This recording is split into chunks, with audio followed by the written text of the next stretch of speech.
Martina, you've always been very honest, and in the beginning you were criticized for that. Mm-hmm. Do you ever regret having been so open about your sexual preferences? I don't think it's anybody's business to know what your relationship is with a man or a woman. I don't think people have to know that. But I believed people when they said Americans love honesty. Well, then you give it to them and they don't know what to do with it. I'm going to ask it and you don't have to answer it. Do you consider yourself bisexual, a lesbian? What?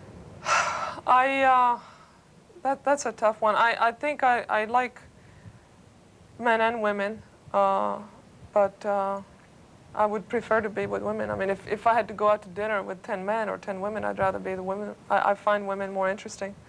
But I like being around men as well. I'm attracted physically to both. I just prefer emotionally the company of women.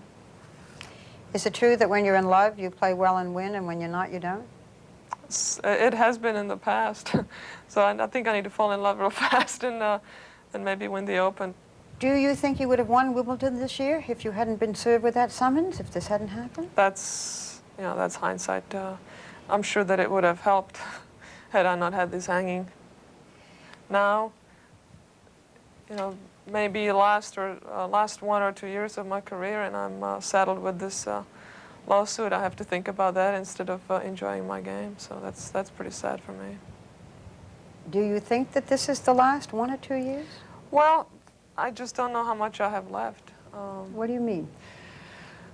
Well, you have only so much energy, and I've given a lot. The way I play the game is a very vulnerable game because I attack, I come to the net, I set myself up to be passed, and I have to be 100% with it. And now I feel very vulnerable off the court as well. I mean, I don't know, I'm still planning on playing next year. I guess I still think that I can win a major championship without any help. I still feel that I can beat the best players. I think the US Open will be a good yardstick and see where I am. Anything you'd like to say to your fans? I ain't dead yet.